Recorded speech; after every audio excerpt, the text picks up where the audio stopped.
और other way round जाऊंगा जो शाहिद कहेगा। क्या मेरे साथ लगाई हुई है ना। और जो है हम यूसुफ से ये पता कर लेंगे कि क्या यूसुफ की कौन सी टीम होगी, अफगानिस्तान या श्रीलंका। यूसुफ पूरा मैथमेटिक खेलेगा कि कहां से मैं अब उसको बहुत अफसोस होगा कि शायद आगे निकल तो वो बिल्कुल मैं उसको देख रहा हूं कि वो बिल्कुल हारने के लिए तैयार नहीं है। ही इज वेरी कंपेटिटिव और जब तक जो है ना यूसुफ या आई होप वो देखना रहे हो, जब तक यूसुफ या वापस आएंगे हम वो तस्वीर भी बदल देंगे, फिर से खुशी वाली तस्वीर से वापस गुस्से वाली तस्वीर में आ जाएंगे। बट यस, अब वक्त हुआ है आप लोगों के फेवरेट सेगमेंट का, दैट इज #AskZKJ। तो आप लोगों के सवालों के जवाब देने का टाइम आ गया है। आप लोगों के सवालात शुरू। मुनव्वर खान, कब तक पाकिस्तानी टीम के लिए लोग दुआ करते रहेंगे? टीम दुआओं से नहीं जीतती, मेहनत करने से जीतती है। और इसमें 2-3 जो है यारी दोस्ती के बलबूत पे आए हैं, उनको तो सरासर बाहर कर देना चाहिए, जैसे कि इमामुल हक और उनके कई और साथी। ये सब दोस्तियों की वजह से आए हैं।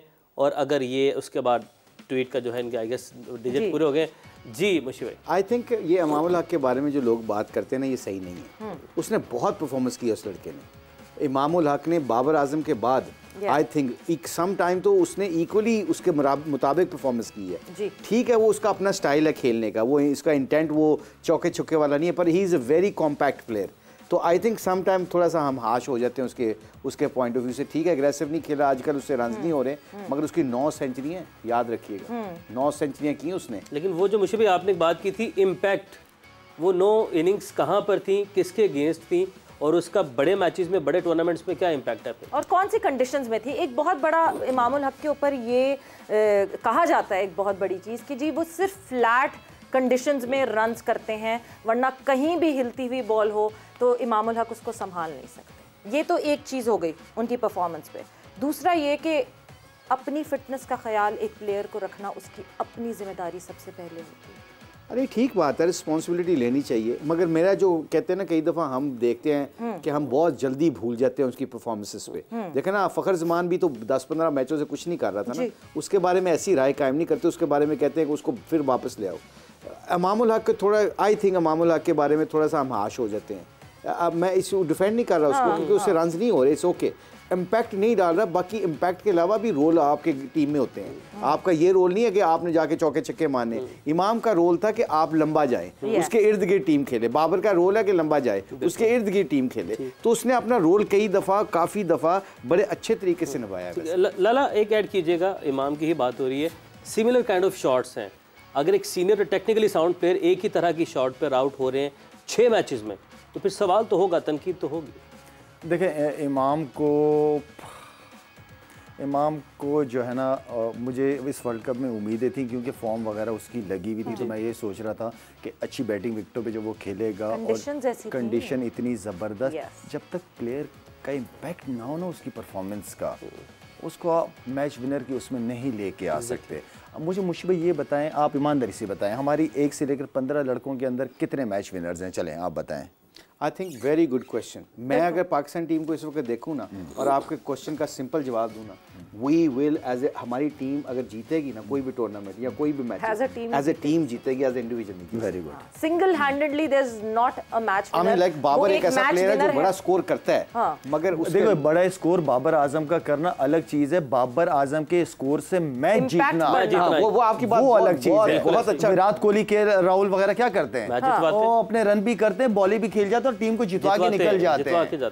तो मैंने पहले भी बाबर के हवाले से बात की, उसके फैंस वगैरह बहुत क्रेज है, हम खुद उसके फैन हैं, लेकिन यह है कि कभी कभार समझाना लोगों को मुश्किल हो जाता है कि आपकी क्या चाहत है। अब हम कहते हैं अगर बाबर बड़ा प्लेयर है, तो बड़ा प्लेयर एक तो अपनी परफॉर्मेंस को मेंटेन करना, पहुंच तो जाते हैं, उस जगह को मेंटेन भी करनी होती है।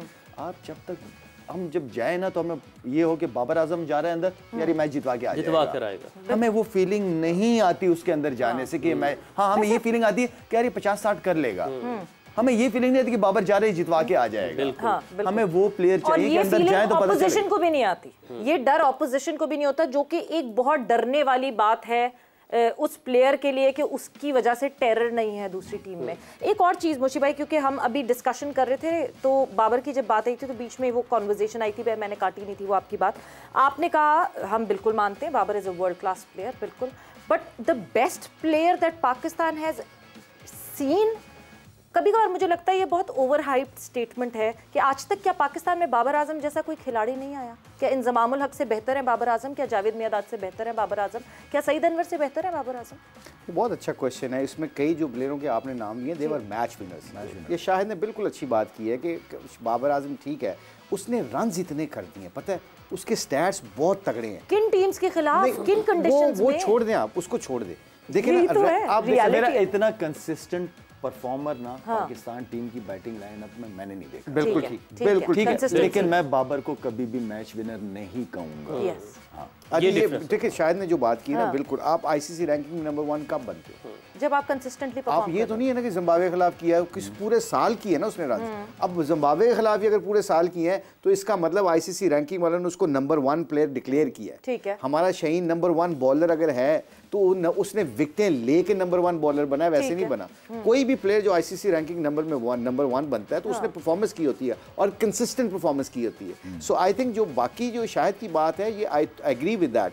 पाकिस्तान टीम ऐसी है जो एज ए टीम जीतेगी, कभी भी जीतेगी, बिल्कुल, क्योंकि कन्वेंशनल क्रिकेट खेलते हैं और कन्वेंशनल क्रिकेट के साथ साथ हमारे पास मैच विनर ऐसे हैं जो 35 करेंगे, एक बंदा 70 करेगा, एक बंदा शहीन 3-4 आउट करेगा, बीच में शदाब 2 ले लेगा, हारिस रऊफ आके 3 विकेटें ले लेगा, कोई अच्छा कैच कर लेगा। ये पूरी एज ए कलेक्टिवली टीम जीतेगी। ऐसा नहीं होगा कि जैम्पा आएगा और पंजा लगा के मैच परे कर देगा। ऐसा नहीं आएगा कि मैक्सवेल आएगा 30 बॉलों पे जाके 60 करके मैच परे कर देगा। ऐसा नहीं आएगा कि जो आपका रोहित शर्मा अगर उसने 50 किया तो उसने सीधा 150 पे स्कोर करके मैच जिता देगा।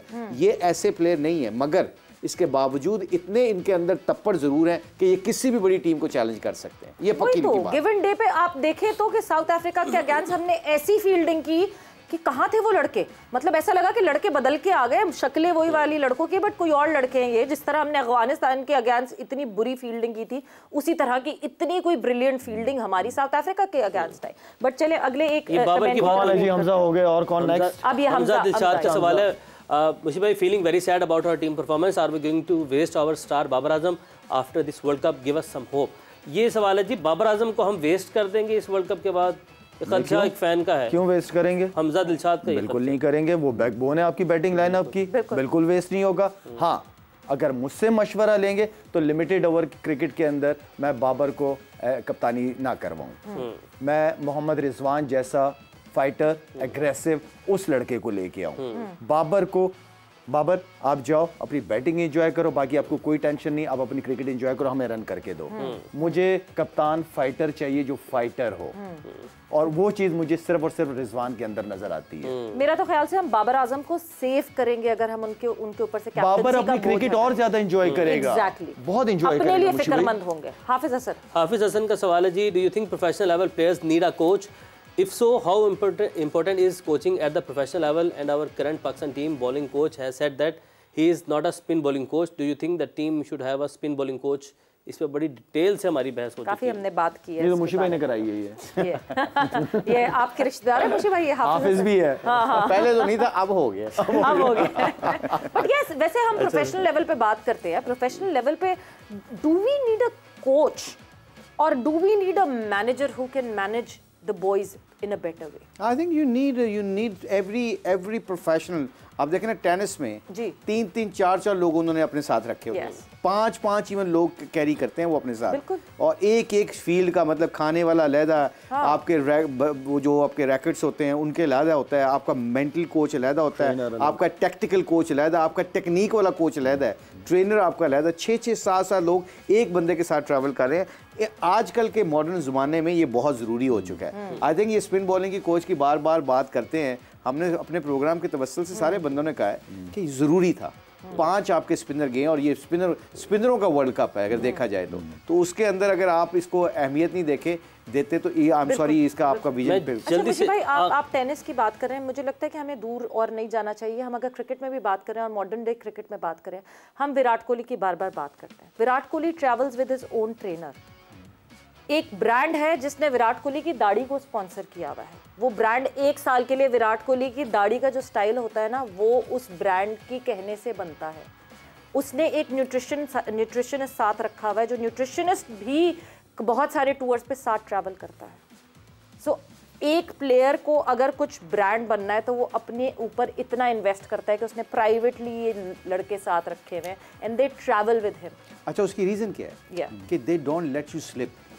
इंसान है ना, फितरत कमज़ोर है, मैं अकेला हूँ ना, मेरे इर्द गिर्द वाले मेरे अगर रोल नहीं है इन लोगों का तो मैं कहीं ना कहीं स्लिप कर जाऊंगा। अगर न्यूट्रिशन विराट कोहली का साथ ट्रैवल नहीं कर रहा तो उसका दिल करेगा चिकन कढ़ाई खाने, वो उसको याद कराएगा no world cup is on. ये आपकी इन्वायरमेंट जो होती है ना आपको याद दहानी कराती है।